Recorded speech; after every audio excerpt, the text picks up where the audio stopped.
So thank you, Helen, and thank you for inviting me today. I'm Alison Taylor-Prow, the designated professional for safeguarding adults at Leicestershire and Rutland ICB, which is the Integrated Care Board. I think I've got some acronyms in here, so don't be shy to tell me if I have. So today I'm here to tell you Nigel's story. Now, this is learning from a safeguarding adult review, and I haven't got long, so I won't spend a lot of time talking about safeguarding adult reviews and why we do them and the law around that, because you can have a look at the map if you're interested. Basically, we do a safeguarding adult review if we're worried that an adult has experienced significant harm or death as a result of abuse or neglect. And it's bringing a multi-agency together to see if there is any learning from that case. And this is what we did in this case. So I'm going to introduce you to Nigel and talk you through the learning that we had as a multi-agency. Now, what's important to just say here is that within the multi-agency, there's been in recent years, nationally and in our area, there's been lots of concerns about the human rights and well-being of adults with a learning disability.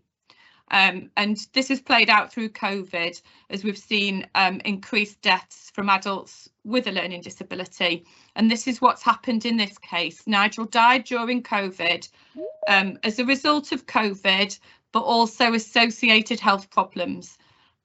So this story is about the death of a young person, a young man, and it is a very sad story and reflective of other stories. So if it does make you feel uncomfortable or sad, do debrief with somebody and talk it through, because these stories are sad. But I'm not here today to talk about shame and blame and criticism. This is about learning and getting us all to think about, through a story process, what life was like for Nigel, and how we can see someone like Nigel more clearly, how we can hear them and how we can place them at the centre. And then really today it's about your personal reflections around generating your own personal actions from Nigel's story that will inform you in your practice. So it's really about personal reflection through a story. Thanks, Helen. So Helen's going to play a recording now of that was made by the reviewer. I can't take the credit for this absolutely amazing idea that she had. And rather than writing down who he was, she put it into a voice recording. So we'll let Nigel be introduced through this voice. Can I just say that if people need to turn up their own volume, yeah, it is quite faint, so people will have to turn up their own volume. Okay. Hopefully. COVID pandemic particularly difficult. It against milk. Sorry, I'm going to start at the beginning. When I eat, so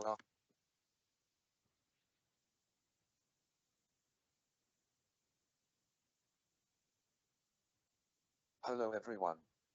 My name is Nigel, and I am 36 years old. I suffer cerebral palsy and have a severe learning disability. I live at home with my mum and dad. I cannot walk or move around on my own, but I can use a wheelchair. My mum and dad use a hoist at home to move me, and I have a stairlift to get upstairs. My home. I cannot attend my own personal care, go to the toilet or feed myself. To communicate, I use a kind of sign language, but it isn't a recognized sign, so few people can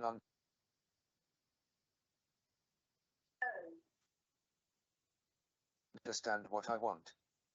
When I want something, I cough, to get people's attention. I do have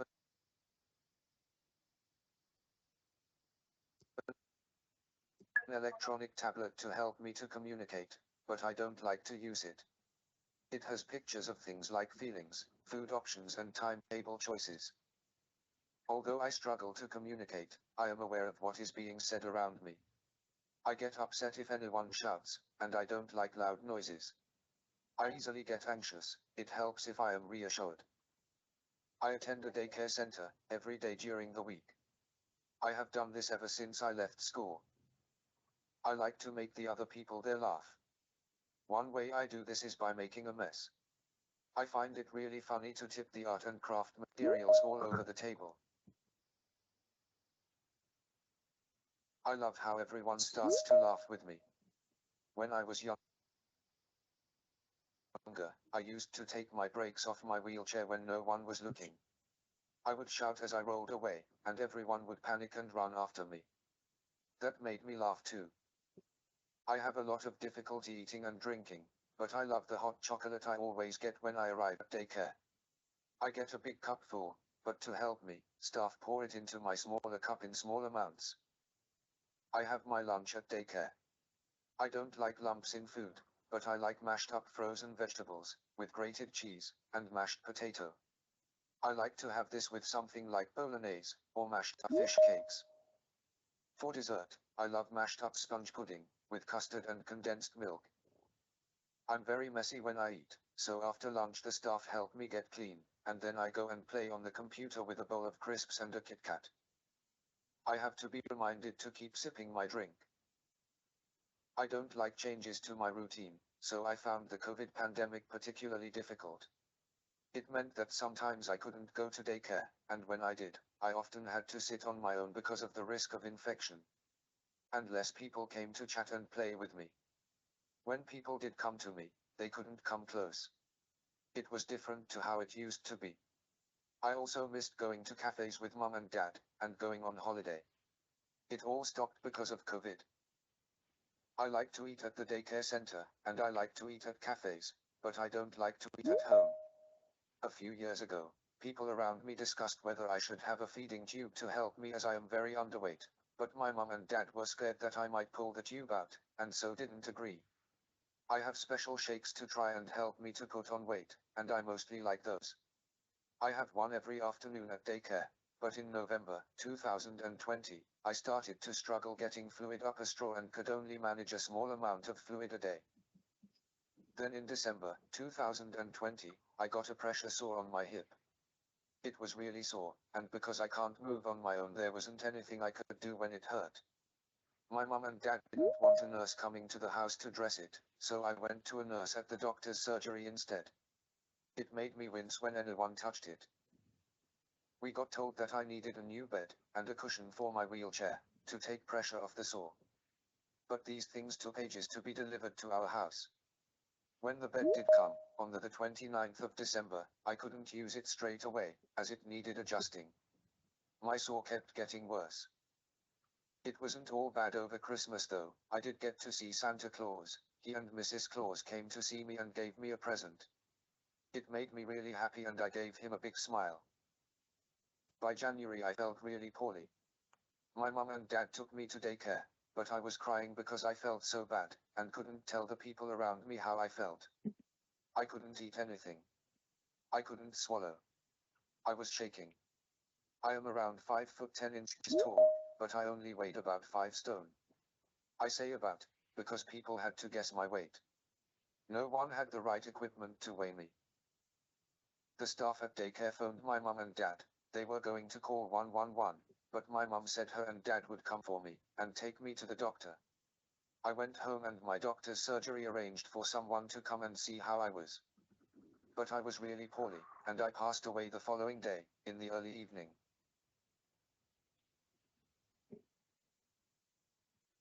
Thanks, Helen. I've heard this lots of times, and I've worked on the review, and it never ceases to make, I always feel sad listening to it. It never stops being sad. And what I want to stress again is it was the perfect storm. We had COVID, the day centre had to close, everybody was struggling, and that would include the family, professionals, and Nigel himself. But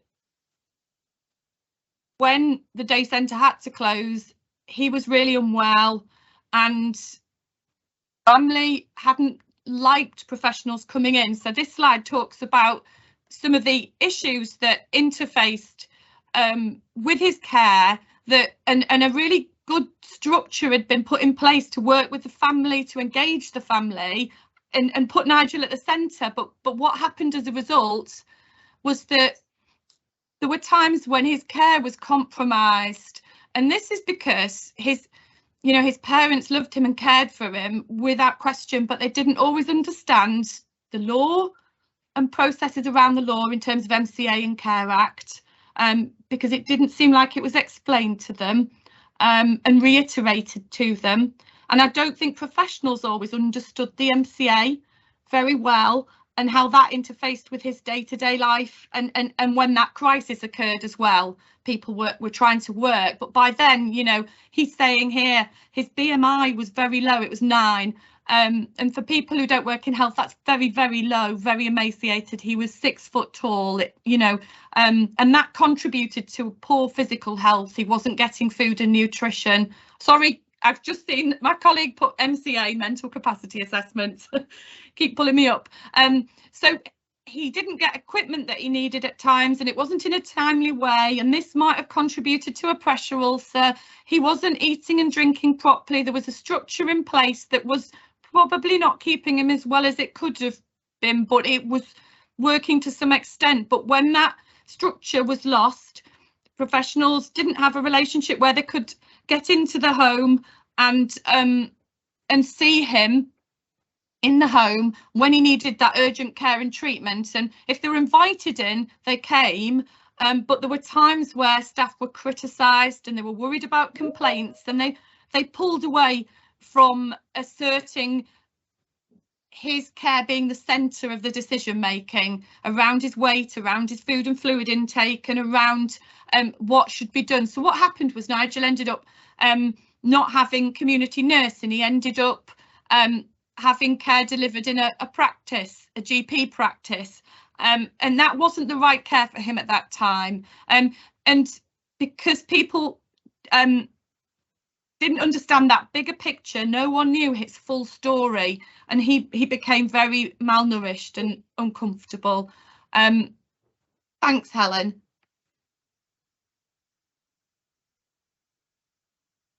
So one of the important things here is that he became an adult in 1992, I think, according to my maths, but certainly in the early 90s.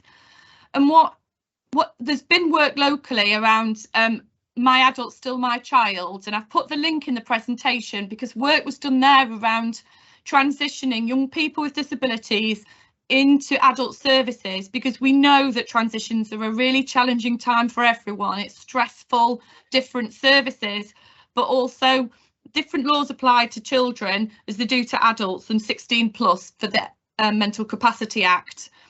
And what can happen is parents who've always advocated for their child and worked in a certain way, their child with complex needs becomes an adult, and that can be really difficult. And what happened here is the parents have got the conflicting emotions.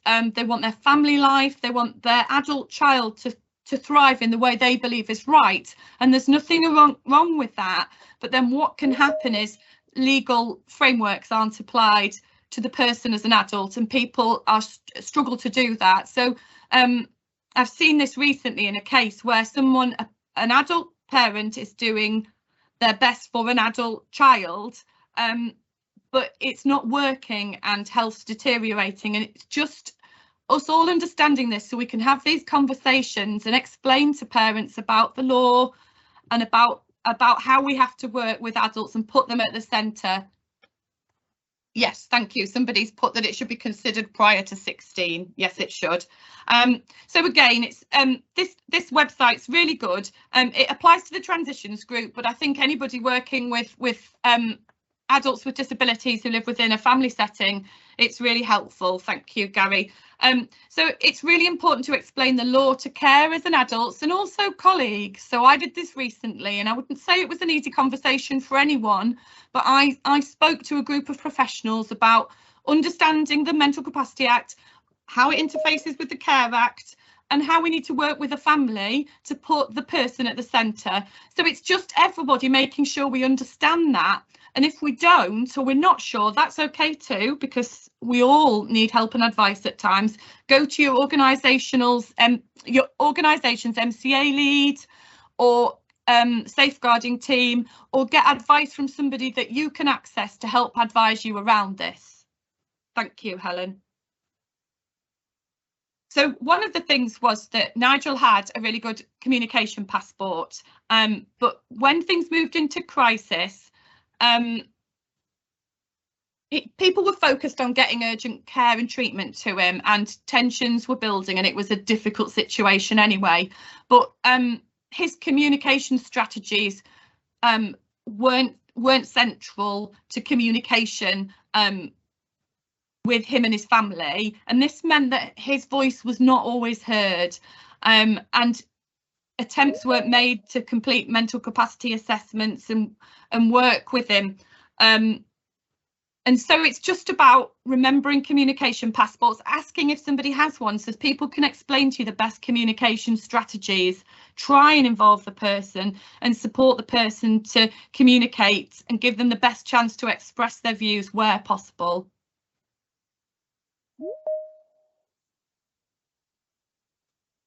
Thanks, Helen.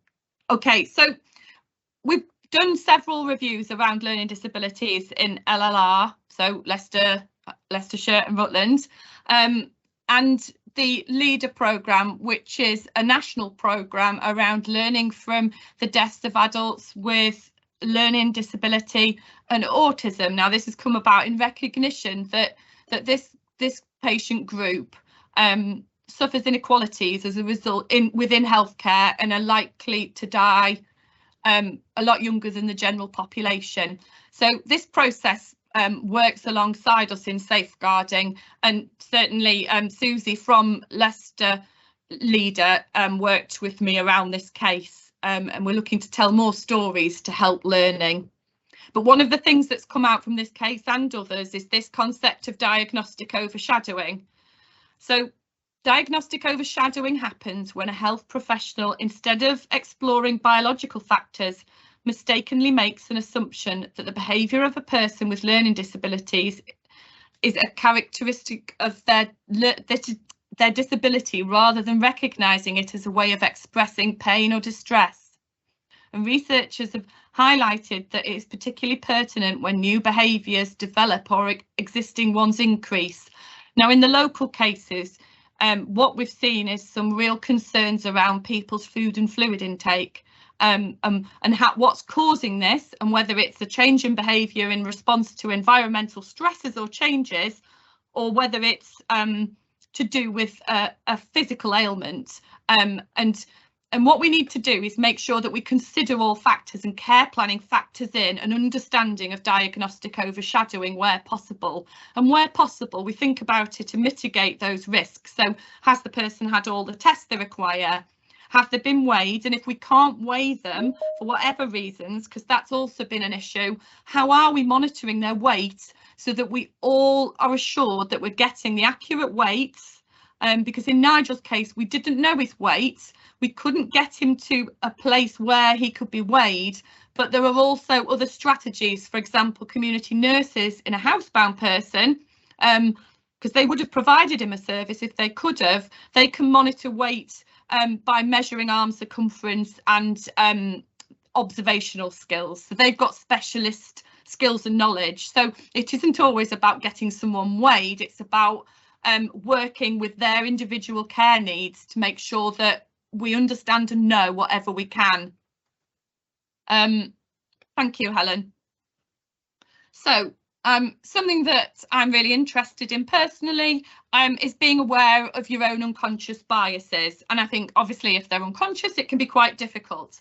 So a presentation like this is just about encouraging us to reflect on our biases. So I've had to reflect and think, gosh, if I was somebody having to go into that really challenging situation, would I have thought about a communication passport? What would I have done? And how would I have put Nigel or someone else at the centre in those discussions? Would I have been prepared to have difficult conversations? And I'm not one to shy away from difficult conversations, as my friends and family would testify, but I think it's just making sure that we feel prepared and equipped to have those difficult conversations, and getting support, really. I think we all have unconscious biases, and it's just having that personal reflection, you know, with those who know you well, and that might be your clinical supervisor or your manager or whoever. So just lessening those impacts of those unconscious biases. So getting advice from your safeguarding team, using safeguarding thresholds, just to break down what concerns look like. And certainly in a case where a relative was challenging me around some of the decision making I was making a long time ago, I brought the MCA code of practice to the meeting, sat down with him, and I went through the relevant parts and explained that it wasn't me making decisions and choices. It was about just letting him understand the law, and it helped him. He was very distressed and very, very upset and worried about his family member. So it's about being compassionate as well to yourself, in terms of we all collect biases, and just working around them. And again, that supervision. I love supervision. I'll get supervision from anyone if they'll give it to me. And I love discussing cases. And I know when we're busy, it doesn't always seem realistic, but it's so important. There's a saying, isn't there? Or certainly a saying that I'm aware of. If you think you're too busy to meditate, you need to meditate. So one of the important things is using the escalation process. That's on the map. And if you're not sure what to do, talk to your manager or talk to somebody in safeguarding or a leadership role in your organisation who can guide you with that. So learning from the deaths of adults with a learning disability, and that includes Nigel, rather than doing this at the front end and then getting into policy and process, I wanted to just do it at the end and create that personal story first. So the voice of Nigel was unheard. The Mental Capacity Act was not appropriately applied. There is a concern that there was diagnostic overshadowing at times in this case. Essential care wasn't provided, and that's because there were barriers and challenges. And that led to safeguarding concerns not being identified and raised, and then that prevented a really clear chronology being established and shared as an understanding in the multi-agency.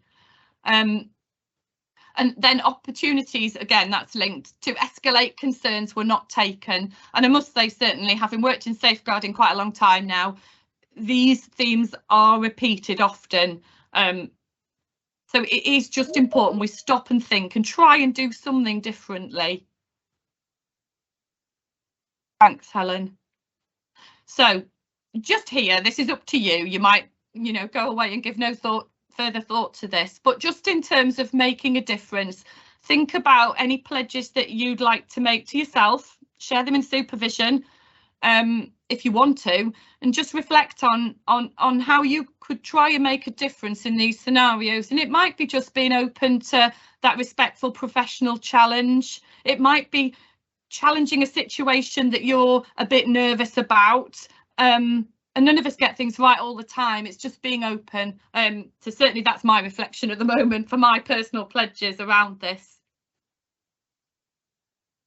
Yeah, and just a reiteration, I'm really passionate about supporting people's human rights. So when we're talking about safeguarding, when we're talking about difficult conversations, what we're doing is we're supporting human rights, and we all benefit from human rights, and the people that use our services and the families, they're no different. Yeah, so the links are here just in terms of some of the extras, that you might want to read if you're interested. I know today it's going to be in the press, but the Learning from the Review into Wharton Hall, which is a learning disability assessment treatment unit's come out. So, that might be in the press. And again, it's an opportunity to just place this vulnerable group of people in our thoughts and think how we can make a difference. Oh, thanks, Alison. Thanks very much. Thanks for inviting me.